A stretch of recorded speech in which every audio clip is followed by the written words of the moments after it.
로마서 2장 1절부터 같이 보겠습니다.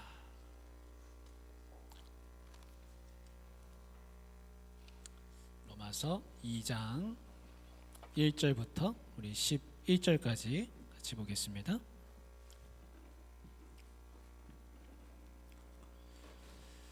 로마서 2장 1절부터 11절 우리 한 절씩 교독하겠습니다.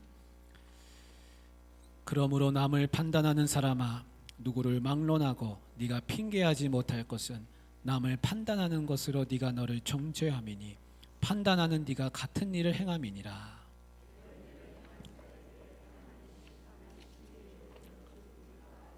이런 일을 행하는 자를 판단하고도 같은 일을 행하는 사람아, 네가 하나님의 심판을 피할 줄로 생각하느냐?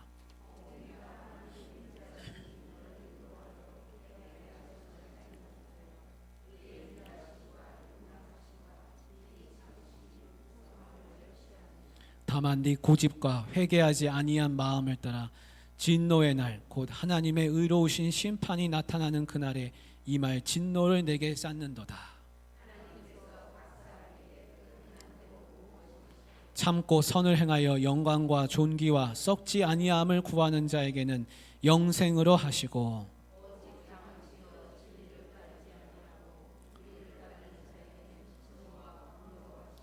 악을 행하는 각 사람의 영에는 환난과 곤고가 있으리니 먼저는 유대인에게요 그리고 헬라인에게며,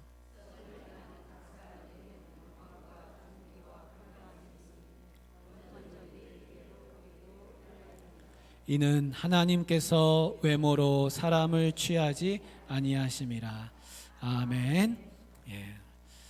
우리가 로마서를 보고 있는데요, 지난 시간에 나눈 말씀을 잠깐 생각해 보고 다시 오늘 말씀으로 돌아오면 좋겠습니다. 바울이 이 복음이 누구에게나 다 필요한 것이다 라는 것을 지금 논리적으로 이거를 설득력 있게 설명하고 있습니다. 그래서 우리가 전체적인 이 맥락을 알면서 로마서를 읽어야지, 안 그러면 지금 왜 이런 이야기를 하는지 그것이 잘 이해가 안 되는 수가 있습니다. 그래서 바울은 예수님을 믿는 거, 복음을 믿는 거, 이 믿음이 구원의 능력이라는 것입니다. 이 복음은 누구에게나 다 필요합니다. 왜 그렇습니까? 모두가 다 죄인이라는 것입니다. 모두가 죄인이다. 이방인도 죄인이고 유대인도 죄인이다라는 겁니다. 유대인은 자기들은 죄인이 아니라고 생각해요. 이방인들은 하나님을 모르니까 죄의식이 없어요. 근데 바울은 아니다, 모두가 다 죄인이다 라는 것을 지금 이야기를 하려는 겁니다. 그래서 우리가 지난번에 이제 읽은 부분은 1장 18절에 수요일날 했었죠. 거기에 나타나는 이방인들의 죄가 있었습니다. 이방인들의 죄, 제일 세 가지, 제일 큰 거는 우상숭배의 죄, 우상숭배의 죄. 또 하나는 동성애의 죄입니다. 동성애의 죄가 있었습니다. 세 번째는 21가지 악덕 목록에 해당하는 죄입니다. 그래서 바울이 21가지나 되는 그 죄악들을 다 열거했습니다. 봐라, 이방인들, 너희들은 하나님을 모른다고 하지만 온 세상 만물에 하나님의 능력과 신성이 다 나타나 있고 너희들의 양심이 있지 않냐. 다 하나님을 알아볼 수 있도록, 하나님을 알 수 있도록 만물 속에 하나님의 자취를 다 두었는데 너희는 그것을 애써 무시하고 온갖 죄악 가운데 살았다라는 것입니다. 이 모든 죄악의 근원은 무엇이냐? 너희들이 하나님을 애써 무시한다는 겁니다. 마음을 하나님에 두지 않는다는 겁니다. 마음에 하나님을 두지 않는 것, 그것이 모든 죄악의 근원이었습니다. 여러분, 그래서 하나님은 이방인들에게 진노하셨다는 겁니다. 이방인들에게 진노하셨습니다. 그 진노는 어떻게 나타났습니까? 하나님이 내버려 두셨다는 겁니다. 이방인들, 너희들 마음껏 죄악대로 죄짓고 한번 살아봐라. 내버려 두셨습니다. 내버려 두시니까 더 죄를 짓습니다. 계속 악순환입니다. 하나님의 말씀이 나한테 복이 되는 것은 왜 그렇습니까? 나를 붙잡아 주기 때문에 그렇습니다. 말씀에 이렇게 살면 안 되는데 내가 말씀대로 못 사는구나. 제어당하지 않는 것보다 더 큰 악은 없습니다. 더 큰 환난은 없습니다. 악한 일을 할 때 누군가 와서 붙들어주고 그거는 잘못된 거야, 그러면 안 돼, 권면해주고, 이것이 복이지. 악을 행하는데 가만히 내버려 두는 것, 그것은 이방인들처럼 진노를 받는다는 것입니다. 오늘 말씀은 이제 이방인의 죄에서 이제 유대인의 죄로 이렇게 넘어오는 부분입니다. 우리가 1절을 한번 같이 읽어보겠습니다. 그러므로 남을 판단하는 사람아, 누구를 막론하고 네가 핑계하지 못할 것은 남을 판단하는 것으로 네가 너를 정죄함이니 판단하는 네가 같은 일을 행함이니라. 갑자기 여기서 너라는 사람이 나와요. 너. 편지 쓰다가 너라는 사람이 나오는 거예요. 이거는 누구를 상정하고 있냐면 뒤에 가서 이제 밝혀집니다. 이 너라고 하는 사람은 어떤 사람이냐면 남을 판단하는 사람입니다. 이 사람은 자기는 깨끗하다고 생각합니다. 이 사람은 도덕주의에 빠져 있습니다. 이 사람은 종교인입니다. 이 사람은 하나님을 아는 사람입니다. 여러분, 종교인, 우리도 세상 사람들이 보기엔 종교인이죠. 그리스도인이잖아요. 신앙을 갖고 있죠. 이 신앙을 가지고 있는 사람, 그리스도인들이 제일 빠지기 쉬운 죄가 무엇입니까? 우리들이 빠지기 쉬운 죄. 그거는 남을 정죄하는 겁니다. 나는 저렇게는 안 산다. 어떻게 저런 죄를 지을 수 있냐? 어떻게 저런 추악한 죄를 지을 수 있냐? 음란하다. 어떻게 저런 악행을 하느냐? 어떻게 저렇게 부패할 수 있느냐? 우리 그런 죄악에 빠질 수 있습니다. 교회 오래 다닌 사람일수록 그런 죄에 빠질 수가 가능성이 많습니다. 왜냐하면 평생 교회 안에서 살았기 때문에 그럴 가능성이 많습니다. 유대인도 마찬가지입니다. 유대인도 늘 하나님 말씀의 울타리 안에서, 늘 율법 안에서, 늘 성전의 울타리 안에서 그렇게 살죠. 근데 바울이 말하는 건 누가 죄가 있다는 거예요? 유대인들이 죄가 있다는 겁니다. 그게 무슨 죄입니까? 남을 판단하는 죄입니다. 남을 정죄하는 죄입니다. 나는 안 그래. 어떻게 저렇게 살 수 있어? 그 판단하는 죄, 그 정죄하는 죄가 있다는 것입니다. 그래서 그리스도인들, 종교인들이 빠지기 쉬운 죄는 남을 판단하는 겁니다. 종교인이 빠지기 쉬운 두 번째 죄는 뭐냐면 율법주의예요. 율법주의. 율법주의는 뭡니까? 이건 해야 되는 거야. 이건 하지 말아야 되는 거야. 이거를 잘 압니다. 지식도 있고 다 배운 게 있어요. 전통도 있고. 그래서 이건 해야 될 거 말아야 될 거 그걸 잘 알아요. 근데 그거를 지키면 잘하는 건 줄 알아요. 그게 율법주의예요. 나는 그래서 잘한다고 생각하고 있어요. 그 율법주의입니다. 유대인들이 벗어나기 어려운 게 율법주의예요. 거기서 빠져나오기가 어렵습니다. 왜냐하면 자기가 잘하는 줄 알아요. 근데 그리스도인들도 똑같습니다. 신앙인들. 내가 잘하는 줄 압니다. 나는 지금 잘하고 있어. 나는 헌금도 해. 나는 주일 성수도 해. 나는 말씀도 읽어. 그거 잘한다고 생각해요. 근데 바울이 고발하고 싶은 건 뭐냐면 바로 너와 같은 사람이 죄인이다라는 것입니다. 어떤 한 마을에 두 사람이 살고 있었습니다. 근데 그 두 사람이 중에 한 사람은 이제 존경을 받았습니다. 착하고 성실하고 잘 도와주고 평생 그렇게 잘 살았습니다. 또 한 사람은 매일같이 사람들하고 싸우고 아주 성질이 괴팍했습니다. 이제 때가 되었는지 두 사람 다 병들고 다 하나님 앞에 갈 때가 됐습니다. 마을 사람들은 존경받던 그 사람이 병이 들자 안타깝게 여겼습니다. 괴팍한 그가 병이 들자 당연하다고 생각했습니다. 근데 사람들은 뜻하지 않은 광경을 보게 됐습니다. 존경받던 이는 병이 들어서 죽을 날이 가까워오자 매일같이 사람들을 괴롭히기 시작했습니다. 죽을 날이 가까워오는데 재산을 정리하기는커녕 더 움켜쥐고 악착 같은 사람으로 변하기 시작했습니다. 반면에 성질이 괴팍하기로 소문났던 사람은 죽을 날이 가까워오자 전혀 딴판이 됐습니다. 사람들을 찾아다니면서 용서를 빌었습니다. 마지막 있는 힘을 다해서 도와주었습니다. 자기 재산을 팔아서 마을에 쓰기도 했습니다.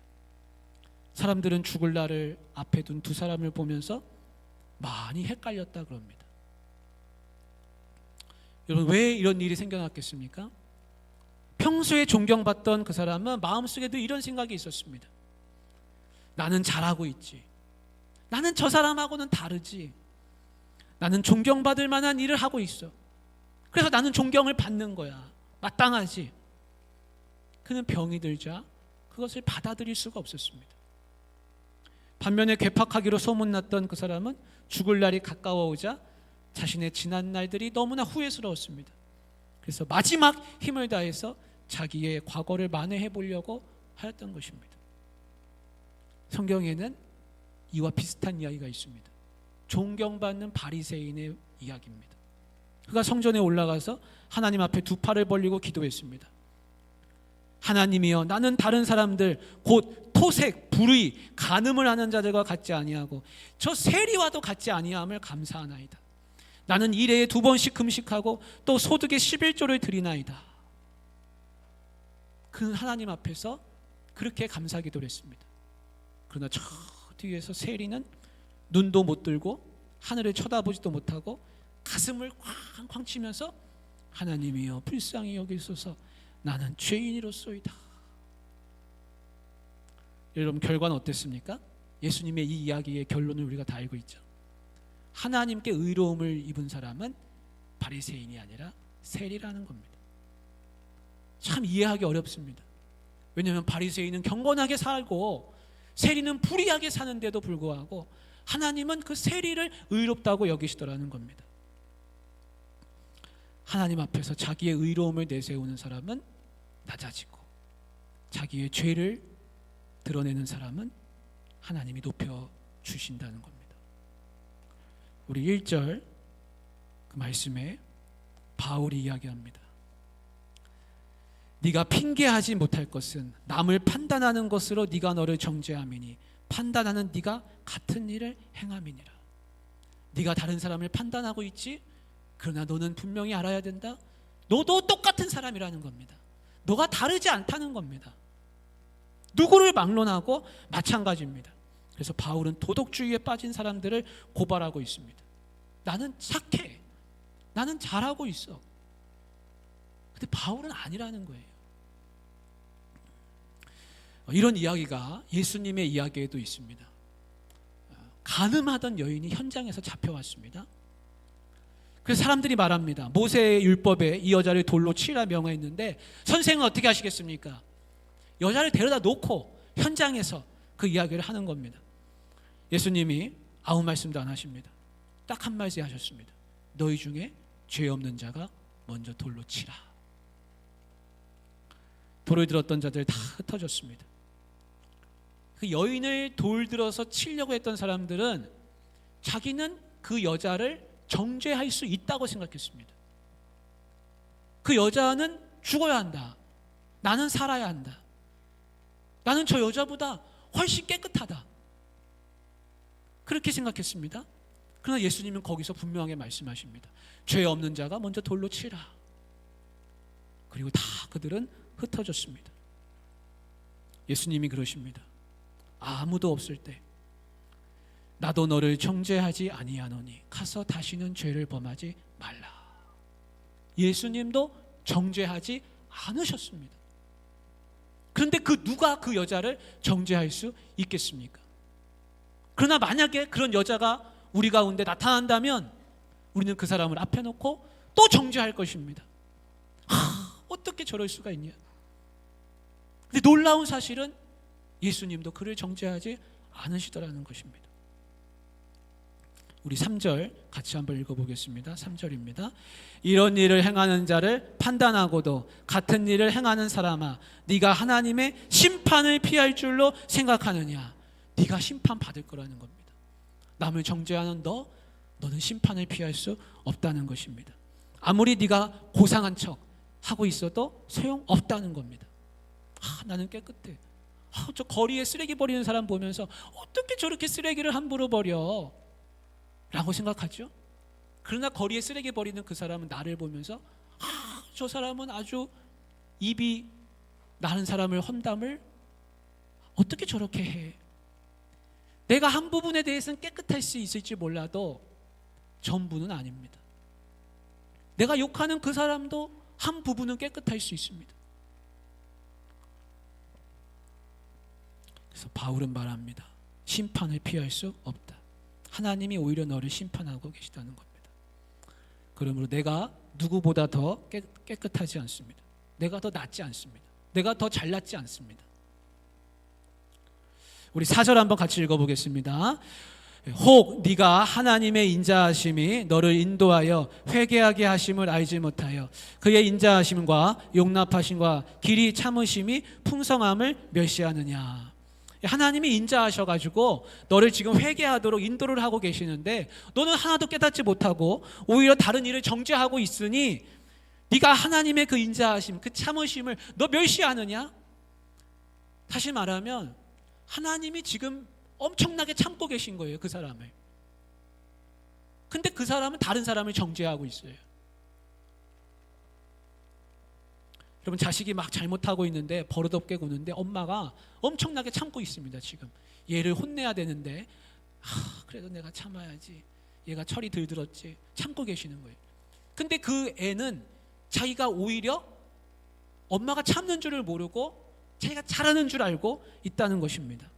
그거는 그 엄마의 용납하심, 엄마의 참으심을 멸시하고 있는 것이라는 겁니다. 우리 5절도 같이 읽어보겠습니다. 다만 내 고집과 회개하지 아니한 마음을 따라 진노의 날 곧 하나님의 의로우신 심판이 나타나는 그날에 임할 진노를 내게 쌓는도다. 그가 진노를 쌓고 있다는 겁니다. 오히려 진노를 쌓고 있습니다. 심판의 날에. 도덕주의에 빠진 사람, 유대인들, 특별히 여기서 말하는 사람들은 이제 유대인들이 되는데 그 유대인들이 바울이 아무리 전도하려고 해도 돌아오지 못하는 이유가 있습니다. 바울이 어디를 가든지 계속 지역을 옮겨다니면서 전도할 때마다 유대인들을 먼저 전도하잖아요. 근데 유대인들이 잘 돌아오질 않습니다. 그 이유는 딱 한 가지입니다. 자기는 옳다고 생각합니다. 자기는 깨끗하다고 생각해요. 그 율법주의에 빠져서 거기서 나오지를 못합니다. 그래서 도덕주의, 율법주의에 빠진 사람은 회개하기가 참 어렵습니다. 우리 시골에 가서 전도하면 시골에 계신 순박하신, 평생을 시골에서 농사만 짓고 사신 그분들이 이런 얘기를 합니다. 아니 나는 뭐 평생 농사만 짓고 남한테 해끼친 거 없는데 내가 무슨 죄를 졌냐고. 평생 깨끗하게 사신 줄 알아요. 근데 오히려 죄인들이 더 잘 하나님 앞에서 돌아오는 경우가 많습니다. 죄를 드러나게 지은 사람들이. 스스로 지혜롭게 여기는 사람은요, 자기가 무지한 줄 모르는 것입니다. 우리 잠언 26장 12절에 이런 말씀이 있습니다. 한번 같이 보여주시면 읽겠습니다. 네가 스스로 지혜롭게 여기는 자를 보느냐, 그보다 미련한 자에게 오히려 희망이 있느니라. 스스로 지혜롭게 여기는 사람은 가능성이 없습니다. 가망이 없습니다. 오히려 자기가 미련한 자가 오히려 낫다는 겁니다. 스스로 깨끗하게 여기는 사람, 그 사람이 오히려 가능성이 적습니다. 희망이 없습니다.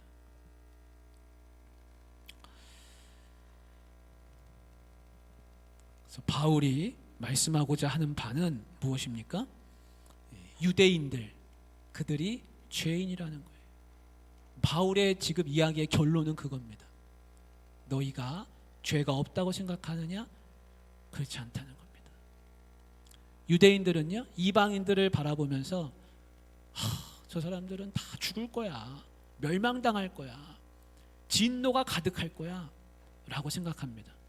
그러나 바울은 거꾸로 말합니다. 바로 너희가 그렇다라는 것입니다. 사랑하는 우리 귀한 성도님들, 우리 나머지 말씀은 다음에 수요일날 보기로 하고요. 중요한 것은 무엇입니까? 우리 자신이 죄악 가운데 있다 라는 사실입니다. 내가 예수님을 잘 믿고 교회 안에서 살고 말씀대로 살고 기도하며 살고 열심을 다해 살더라도 나는 여전히 죄인이다라는 것입니다. 나는 말씀 보고 기도하고 11조도 하고 난 잘하고 있지.